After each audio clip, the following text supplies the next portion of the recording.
Hey everybody, it's Dr. Nichols-Boyle again. So I just wanted to continue on and give you a few more advanced features to use for Wix, um, including a little bit more about how to do search engine optimization, at least the basics of it, how to add some maybe different kinds of apps or features, and how to password protect pages and do search engine optimization, and working with the mobile view. So those are the things I'm going to cover for this short video. So I'll start with some of the extra features.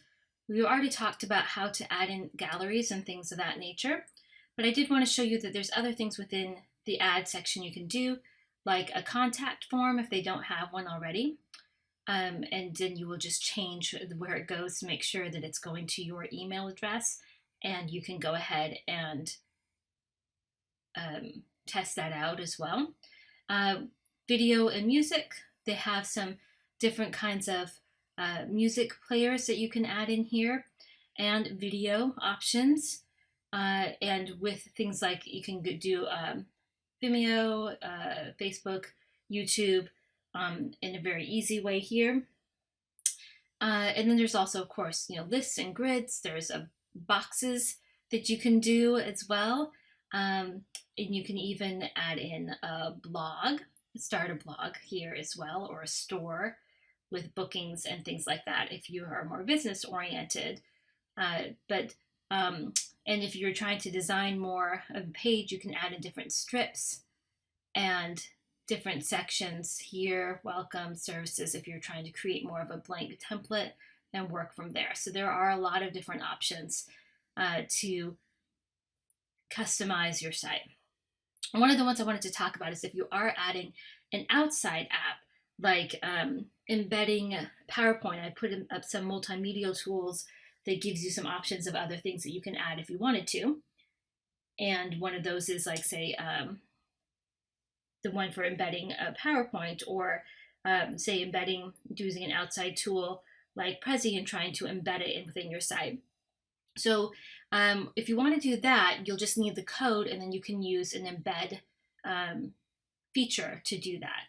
So let's first go to, again, a site page that doesn't have as much on it, and we'll go to add embed, and you can embed a whole site. So if you wanted to embed like your blog or something like that, it would be live, you could show it there. But again, I'm not sure that that's the best thing to do, unless you want something to be fully functional and you're a designer or maybe something like that. For the most part, you're just going to embed a feature and use something smaller. So usually would use this embed a widget and use the HTML code to add widgets and apps to your site. So you can make it however big you want. And I'm just going to give you the example with using YouTube, although there's easier ways to add YouTube, but this gives you an idea of how to use an embed code. So in most cases, like say this is one about that I use for my ESL classes, how to learn American with the accent placement. You go to the share section, and this will be true of other apps as well. They'll have sharing it on different social media, but they'll also have an embed code. So you don't want, this is just a regular link code. You want to make sure you go to embed, and then you copy. You can, sometimes they'll give you some embed options as well. But generally you then are just going to copy that code there. Make sure that it's everything within the carets, and Control C or Command C if you're on a Mac, or you can just hit copy sometimes. Great. And then you go back into your editor, enter the code, and paste it in here. And if you want it to be a bit bigger, you can drag it, but you can also change the width and height in here if you wanted to. And then you just hit update. And there it is. And then I can just drag it to make sure it was as big as I wanted it to be. That would be the whole video there, or I could resize it if I wanted to also by editing the code. And then I could delete out of that to show my whole video, etc. So that's how you do the embedding if you are familiar with it and you wanted to embed something else. So that's the tool that you can use within Wix to do that. Okay, so the other things I wanted to go over a little bit was talking about SEO, search engine optimization, and the password protection. So for search engine optimization, the easiest thing to do here is to go to the page in the menus and pages. So let's say my home page, and you click on these three little dots at the side. And of course you can rename, do lots of things from here, but we're going to do the SEO Google.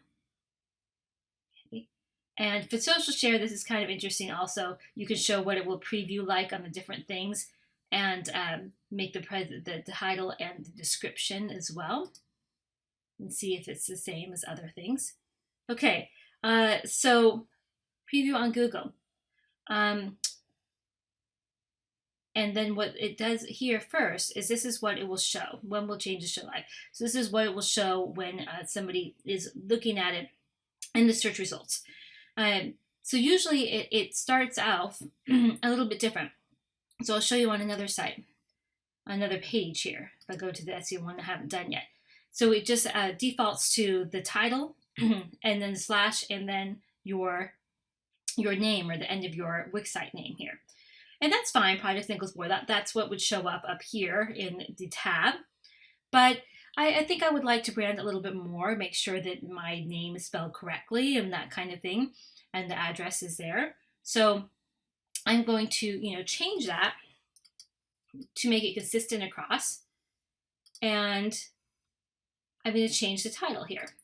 So instead of that, I'll have Nichols-Boyle Projects. So it keeps my name, and then it has a page name in it the whole way through, right? And then here's where you can add a description. And this is where you want to think about integrating some of the keywords the way you think people will search and have it pop up higher on things. So for example, in my homepage, I already did this a little bit. So I made it Nichols-Boyle Portfolio, so that's can show you when it's live. That's what shows up here. And then instead of I could just say, Sean Nichols-Boyle's portfolio, but that's not very exciting, right? That's not going to get people interested, and it's not going to focus on the keywords I want.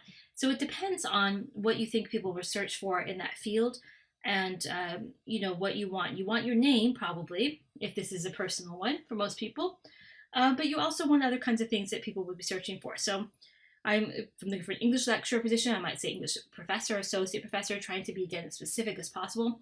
And I wanted to put the doctor in there, Dr. Sean Nichols-Boyle.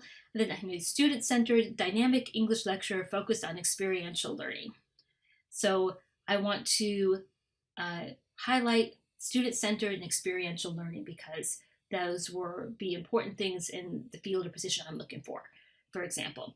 So that it sounds fairly natural, and it may intrigue the reader a little bit, but it's also going to make it pop up higher if people are looking for things like student-centered or experiential learning. Okay, and again, you can get more specific with this, but that's the basics of SEO. Now, again, you can do the social share part to make this a little bit more interesting. You can also do advanced SEO, where you these are kind of a little confusing, but what you can do here is add another tag if you want to, and it will allow you to kind of work through it, get professional for the marketplace to start with your SEO if that's something that you wanted to do in the future. And it has some other options as well that will allow you to go through each of those sections. So you can go, I did it for the homepage already, but you can go to the SEO Whiz, which will ask you what you want your title to be, what your business is, what keywords you want to highlight, and it will help walk you through it a little bit. So that's something that you're interested in and really optimizing. That would be one of the places to start. Okay. And then the last thing is to talk a little bit about permissions and the mobile view.